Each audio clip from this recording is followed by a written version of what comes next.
What's up, Red Faction? Today, we are live on our Twitch channel to go over the weapon tuning preview for Final Shape.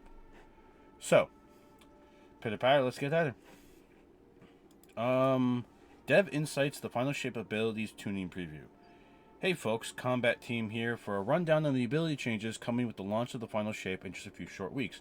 As you know, June 4th is the launch of Destiny 2's Final Shape.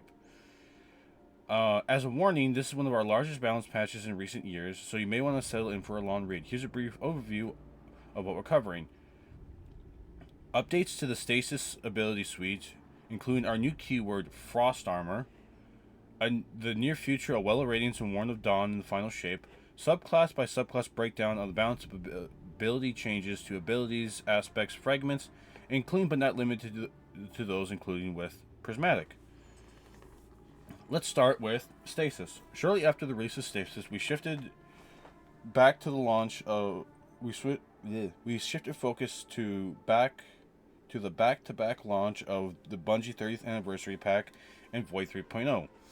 And we really haven't let up the gas since. As a result, other small changes that we've been able to make here and there, it's been difficult to evaluate the relationship between Stasis and our other damage types and make the larger feature level updates to it. This is something we wanted to change in the Final Shape.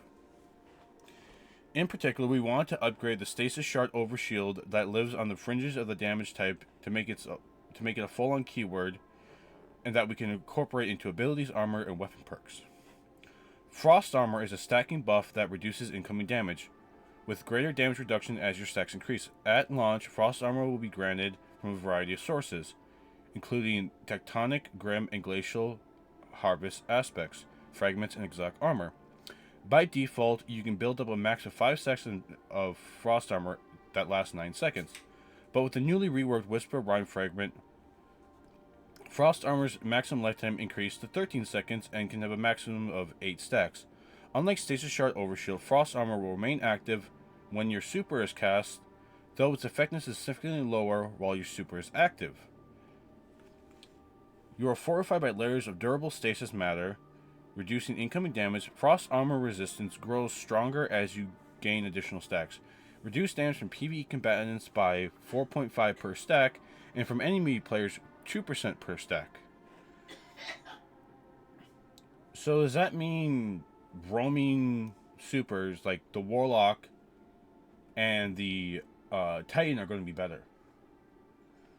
Whisper Rhyme no longer grants a Stasis Shard Overshield when collecting a Stasis Shard. Now increases the maximum duration and stack count of your Frost Armor. One long-standing piece of feedback that we received is that Stasis Shards felt too limited, requiring a specific aspect to generate. Because Stasis Shards are created for all allied players at once, rather than being a shared consumed resource like Tangles or local-only resources like Fire Spites, Ionic Traces, or Void Breaches, it would be easy for the number of Stasis Shards on the field to spiral out of control if we were to make the creation intrinsic to the damage type. Instead, we are increasing the number of sources that players can build to generate them. More on this shortly, and we're increasing their value when collected with the Harvest aspect equipped. When Tectonic, Grim, or Glacial Harvest is equipped, in addition to their previous behavior, collecting any Stasis Shard now grants a small amount of health and a stack of Frost Armor. Alongside this increased potency, we've implemented a shard cooldown on rapid Stasis Shards. This cooldown will be plenty generous and primarily limits cases of oppressive behavior, like triple Behemoth Trial Squads. So, when you have Grim, Tectonic, or Glacial Harvest, any Stasis Shards you collect will give you health and a stack of Frost Armor. Large Stasis Shards from Grim Harvest grant more health and more Frost Armor. All Harvest aspects have a standardized cooldown when a large number of shards are created very quickly. Tectonic Harvest now creates a Stasis Shard when shattering a frozen target, in addition to shattering Stasis Crystals. Our intention is that Frost Armor can be granted through a variety of sources. As part, we updated Renewal Grasp and Balador's Wrathweavers to directly grant Frost Armor rather than their own custom damage resistance or Stasis Shard Shield. Replace the Stasis Strand Overshield with Frost Armor when you activate your Rift or use the Winter Wrath Shatter attack. Oh!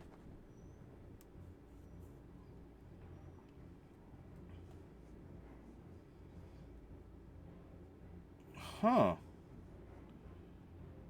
So, okay. No, that makes me want to look at something. Do we have a good one? So let's see. Bow. There it is. There's bow. Okay. So with these, okay, your Winter Wrath Shockwave deals increased shadow damage. Allies in range of it gain an overshield and increased damage with stasis weapons. So instead of them granting the overshield,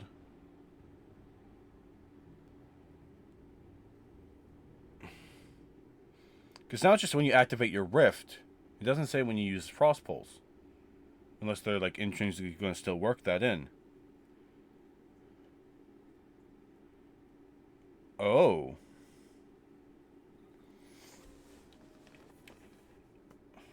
So place the stasis shard overshield, okay, so you don't gain the overshield. With frost armor, when you activate your rift or use your Winter Wrath shatter attack. So it still does increase shatter damage. It still gives the bonus to stasis weapons. And now it's going to give you a stack of frost armor. And then if you have, let's say, see, so I have Glacial Harvest. Okay. To increase players' capabilities to generate stasis shards, we create a brand new fragment that offers a straightforward method to many different builds. Whisper of Chill. Stasis weapon final blows have a chance to create a stasis shard. So, Stay Frosty is going to be good. The new hand cannon is going to be good. The new burst hand cannon they have.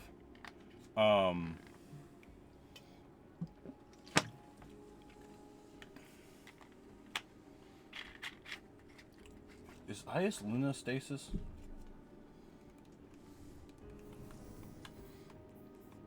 I think it's. I want to say it's kinetic. I'm not for certain though. Vapekula will be good. Yeah, Ias Luna is stasis. So if you have a good Ias Luna, there you go. I think that's one of the few new stasis stuff. Could be wrong. Don't quote me on that. But yeah. As part of this effort, we rework Whisper of Change. Okay. Yep. Okay, no longer grant... Whisper of Change will no longer grant a passive damage resistance when near stasis crystal or frozen target. Now, grants a chance to create a stasis shard when defeating a target while you have one or more stacks of frost armor. Next on our frost armor framework, we work with Whisper of Fractures. No longer increases melee energy regeneration while surrounded by targets. Now grants frost armor when you shatter any frozen target with a melee attack. Now, Whisper of Torment grenade energy gains are no longer dependent on your current health value. Base grenade energy regeneration amount per incoming damage event has been increased to 7. While we have frost armor, it's increased to 12. And then a new stasis fragment. While you have frost armor, dealing or receiving physical damage, not projectile damage, slows your victim or your attacker. So, if I have frost armor and I get punched by a Titan, they get slowed. Okay.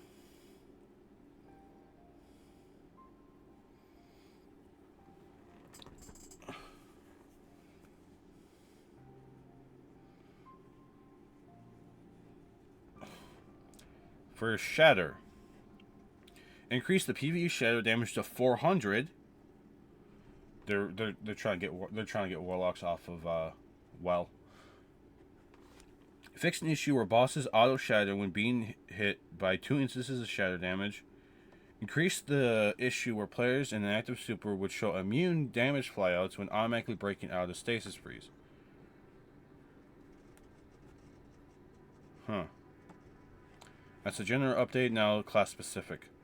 Hunter.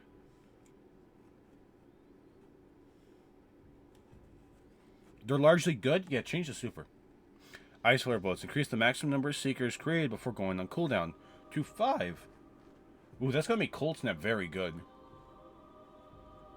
Really, it's going to make Cold Snap... Like, it's going to make the Osmancy Cold Snaps a lot better.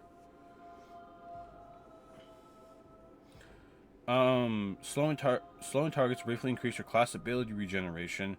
Bonus is reduced in PvP game modes. Now grants PvE damage reduction when active. Glacial Grenade added an additional stasis crystal to the reinformation, increasing it to 7. Glacial Grenade now forms over 0.2 seconds rather than instantly. So there's a chance you can get out of it where they can't just plop it on the ground and there you go. Cold Snap Grenade, this is Touch of Winter. No longer change an additional time when Touch of Winter is equipped. Instead, Seekers now duplicate when they freeze a target. A second and third Seeker chains now to create a medium and large stasis crystal respectively rather than every change creating a small crystal. While Silence of the Clown is still effective for locking down a room full of enemies, we've done a small touch-up to its ability to roam the battlefield and how quickly it converts from a slow to freeze on PvE combatants. Increase the Squall maximum travel time by 10 seconds. Squall Surge now slows down any target within its area of effect to reduce instances where it could overshoot its target. Okay. Alright. Titans. Behemoths. You get something big here. Shiver Strike, increased damage in PvE, increase the size of the melee target search area cone by 50%, increase the maximum lunge targeting angular from 7 degrees to 21. Glacial Quake now automatically begins sprinting when the player throttles forward. We've had a number of iterations on Cryoclasm since its initial release in Beyond Light. Remove the sprint uptime. Now goes on cooldown after one extended slide. Oh.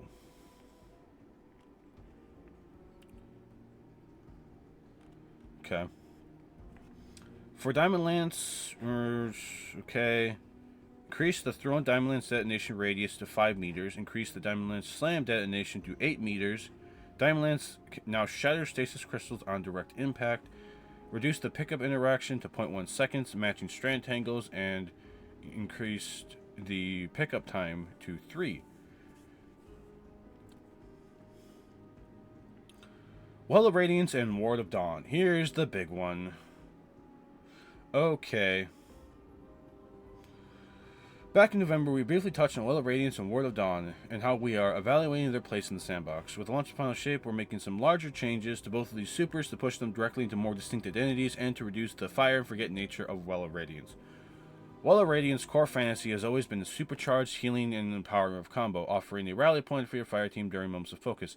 In its current form, its healing and damage resistance offers effective invulnerability, which removes other defensive options for consideration. On top of providing a sizable boost to your fire team's offensive outputs, we've chosen to push Well of Radiance further towards that offensive capability, allowing its radiance to persist for a short duration after a player leaves the well.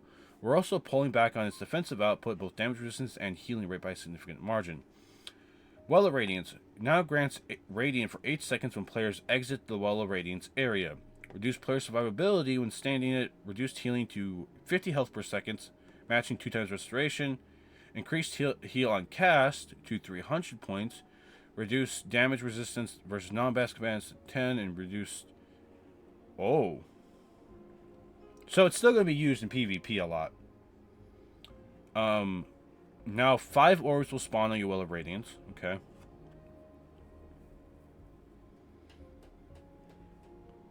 Remove the Armor of Light Overshield. Ward of Dawn now immediately applies a full overshield to the caster and allies that enters this dome. Armor of Light will now instead grant an additional damage resistance to players inside it Inside War of Dawn, 30% versus enemy players and 60 versus enemy combatants. Effective health of players inside the War of Dawn remains roughly the same as before. Significantly lower than when it was before than others in PvP. It cannot further be increased by stacking Bastion barriers inside the well to gain an additional overshield layer. Allies near the World of Dawn will now have an overshield trickled over time, similar to the volume behind a Bastion barricade. No longer provides weapons of light by default. This barrier has been moved to the benefits of Helm of Saint 14. The War of Dawn now creates additional orbs of power by defeating enemies with melee attacks in or near the War Dome. Additionally, we've seen that these supers above and burst damage supers in the same tier have increasingly dominated the Crucible landscape due to their uptime. While we do want to maintain some texture of this is a bit too, especially in 3v3, to reduce this a bit, we're making changes to all supers with the final shape. With different, okay.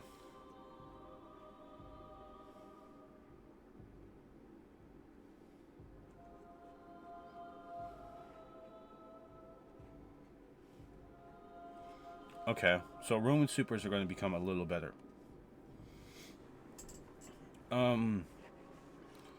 In general, Arc Strider has found a solid niche in mid-level PvE content, but struggles to execute its gameplay at our highest tier of challenge. With a new super and aspect on the way, we're not making any large changes to the kit with this release. Okay, Arc Staff, the heavy palm strike attacks and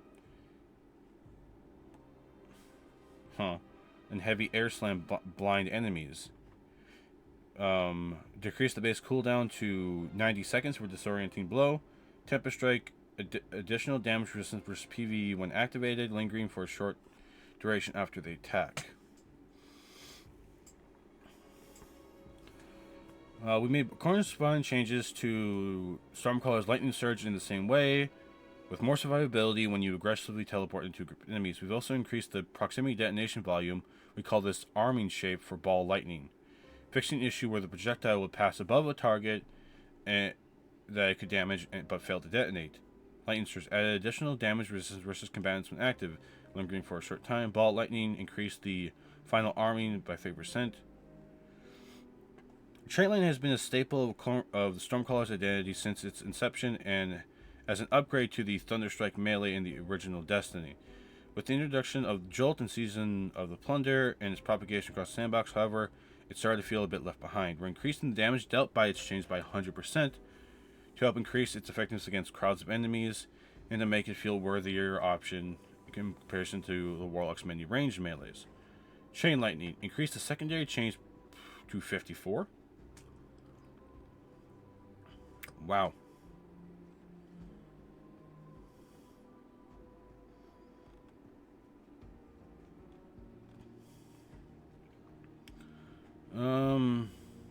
Thunderclap, now additional damage resistance versus PvE combatants.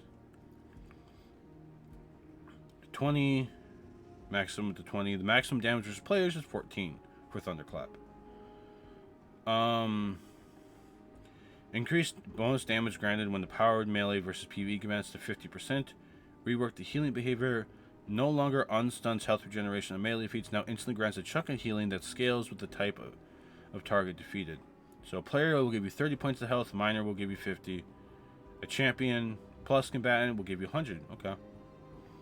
Touch of Thunder, Storm Grenade. Increase the tracking travel speed when targeting PvE combatants. Keeping with Touch of Thunder, the Lightning Grenade now applies Jolt on the first damage event rather than prior. And this is for everyone. Wait. Storm Grenade is gaining a bit of boost outside of the Touch of Thunder variant. We're increasing the base version's damage in PvE, Skip Grenade in PvE, and Arc Bolt in PvE. Give it a shot on Prismatic Hunter and let us know how it's feeling. Don't care. Spark of Recharge, ability generation now persists until the player returns the full shield. Rather than deactivating. Okay, Spark Recharge is going to get a better version. I think in its current form. Let's see, where's my Spark of Recharge? I don't have it. equipped.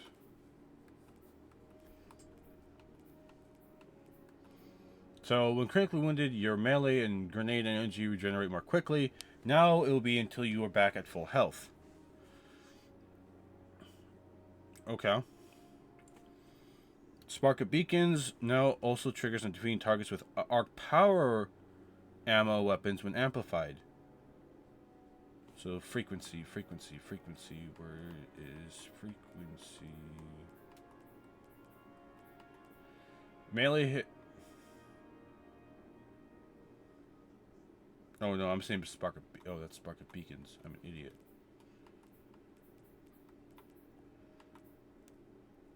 While you're amplified, your arc special weapon final blows create a blinding explosion. Now it will also work with arc power weapons.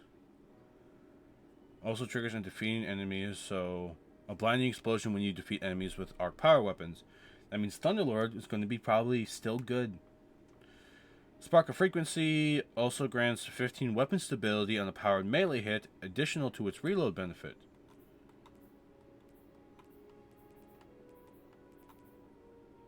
Melee hits greatly increase your reload speed and add 15 weapon stability. Okay.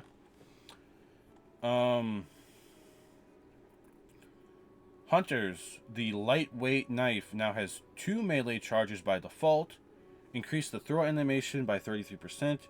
Reduce the suppression time between throws so both knives can be thrown very quickly back to back.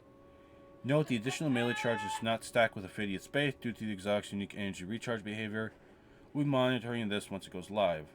To support this, we're updating the Knock 'em Down's eternal cooldown on its melee refund. This is additionally prevented to print, the knife trick could refund as many charges at once, but with a light blade update, we felt it was important to enable a faster cadence. Reduce the eternal cooldown of throwing knife refund from 1 second to 0.2. Oh boy. Oh. So with Golden Gun Marksman, they're reducing the strength of orbs created on precision hits as follow. When hitting non-boss enemies, reduce the strength to half of a normal orb power. When hitting boss enemies, reduce the strength to 0.4. When hitting bosses, enemies with Star Ears equipped, reduce it to 3.5.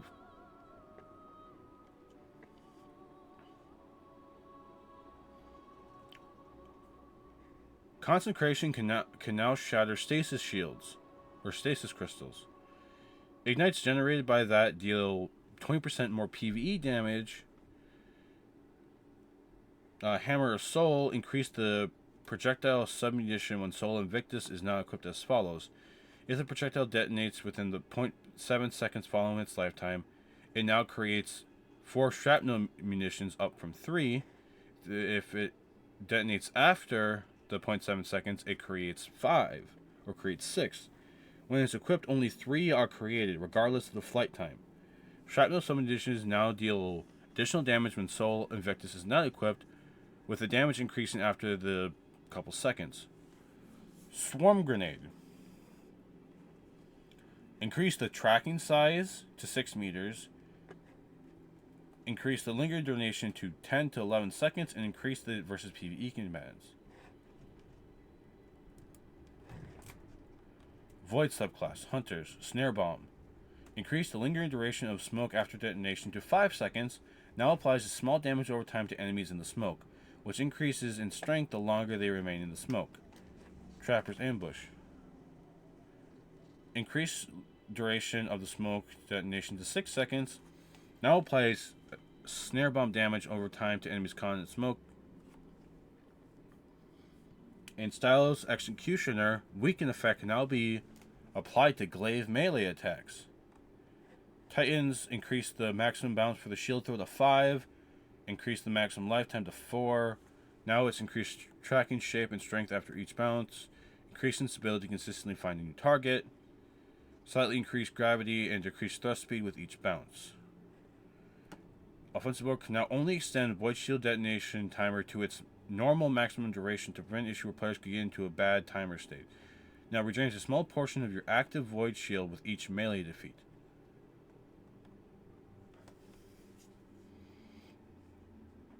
For our Void Walkers, we're making a number of improvements, starting with Chaos Accelerant. Its overcharged magnetic grenade has fallen to the wayside since the inception of handled Supernova with Forsaken.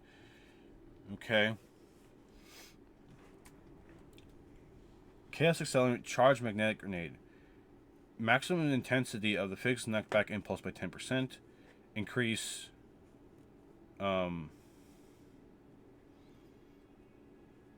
Oh. Now. So let's see here. If you run Chaos Accelerant with the magnetic grenade and Controverse hold, you now passively, with Chaos Accelerant equipped along with magnetic grenade, now passively decreases the grenade's cooldown by 10% when Chaos Accelerant is equipped. From the first minute of your experience with Prismatic, Pocket Singularity will be available to equip. A piece of feedback we heard for this was while it struggles to find in high-level PvE, and we agree, we want its overall primary fantasy to remain displacement and knockback. So we're giving it a... okay.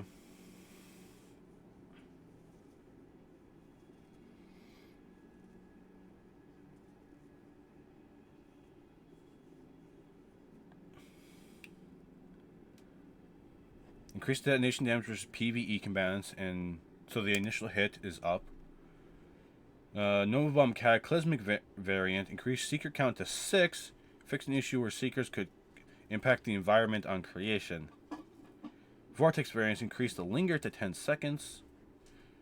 Strand subclasses. Reduce Woven Mail duration on Overpower to 5 seconds. Oh. So now you're going to have to basically, as a Strand Hunter, you're going to have to basically kind of like land on them. They're basically taking the radius and throwing it down.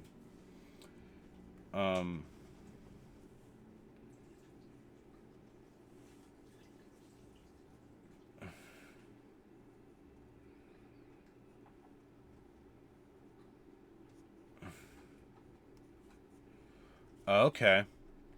Catching your threaded spike no longer breaks your invisibility, so with Prismatic coming, and you have Silence Executioner. Add a new behavior. Defeating a target with strand damage now has a chance to create a perched threadling. With each higher chance of generation for defeating more powerful things. This damage can be from any source, including other threadlings. So, the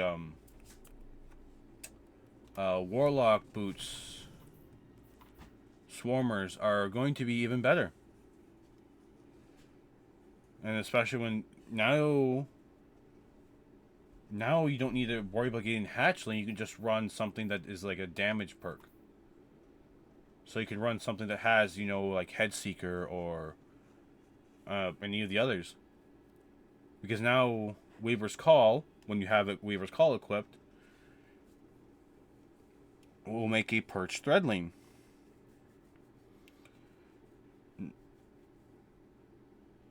Grapple Tangles. No longer fully refresh the duration when grappled to.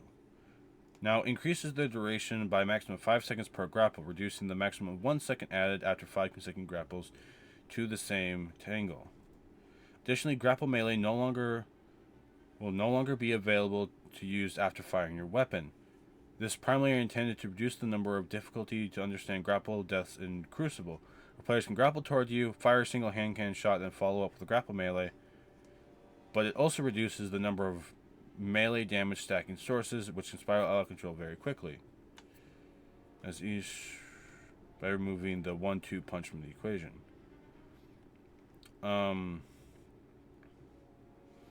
Into the Fray for Titans. Reduce the melee regeneration to 3 times. Banner Reward. Reduce the maximum timer to 24 seconds. Melee, glaive, and super damage bonuses have diminishing returns with sentinel steps as follows. 1.15, 1.125, and supers to 1.2. Melee and grenade damage bonuses now have diminishing returns with Worm God 2. Frenzy Blade. Reduce the forward offset for the melee lunge target to 0.18. That's everything we have for now. We're extremely excited to see what the next area the Destiny Sandbox unfolds after the launch of the final shape, and we'll be closely monitoring the impact of these changes. As always, keep the feedback coming, and we'll see you next time. Okay. Let's go over it from my perspective as a warlock.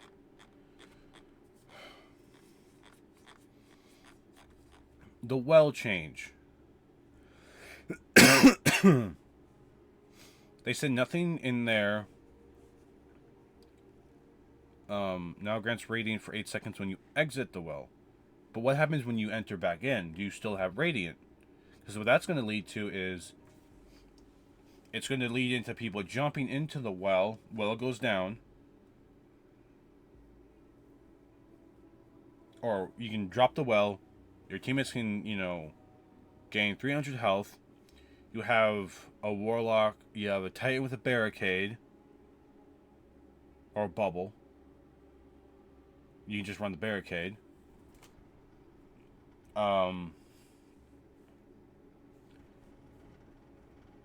Just have healing nades and rifts. You've increased the orb generation, so you're going to make it like the chaining happen more frequently.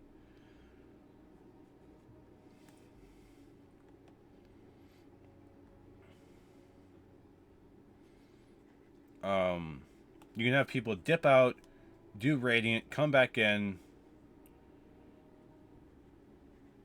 and then have like healing nades.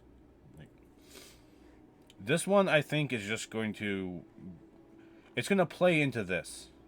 So you're going to have a Helm of Saint 14 Titan with a well warlock, and then you just have a bunch of others just doing heavy DPS. Chain Lightning, I don't know how to feel about it. It's weird to me.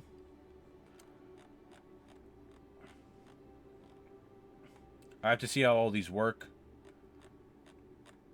Of course, they didn't touch on, Dawnblade, like not well, and not the other one. For Warlock, I think you're going to see a rise of the handheld Supernova.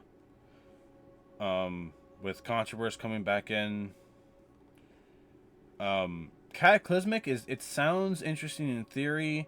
Maybe a PvE thing. Strand, just have Weaver's Call, Swarmers, and a Strand weapon, and don't worry about having Hatchling, because these happen anyways to create a perched Threadling that's just going to go out there for you. And it can be done by any source, including other Threadlings. So hell, even if you wanted to still run Hatchling, you could. Have Swarmers, have freaking Weaver's Call, and have, I don't know, Wanderer.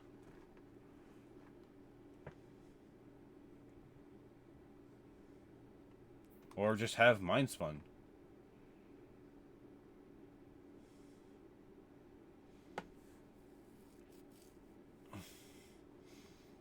Heck, it's going to make Shackle Grenades become something people use. So just Threadling Grenades.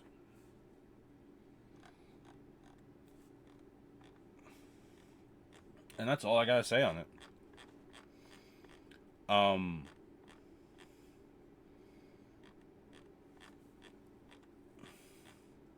Oh yeah, Stasis. Yeah, let's talk about Stasis. It's in good shape. Change the fucking super.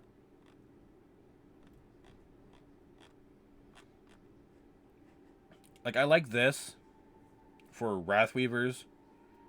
The weird part is it says when you activate your Rift.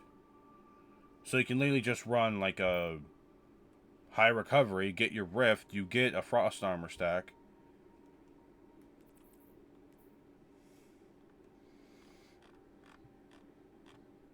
And that's really it. That's all I gotta say. Maybe it will be different. Hopefully there's more added to some of the other subclasses. Like, hopefully Arc Warlock one comes along. we have three. We're gonna have three for Dawnblade. We're gonna have, we have three for the Warlock, Voidwalker. Arc is gonna probably get one down the line. I hope eventually at some point, and this is all dependent on how long Destiny 2 lasts for, but getting a new Stasis subclass, or a new Stasis super and a new Strand super at some point would be good. I like the whole Broodweaver thing. I wish they did something with other parts of it. The Stasis one, there's people who say they like the Stasis one. I'm not a fan of it. That's just me, though. Prismatic will be interesting to see how everything works together. And hold on, there was something I have to check real quick. I'm going to end the recording and I'm going to cover it on my Twitch. So, that being said, Red Faction, hope you guys have a good one, and I'll see you later.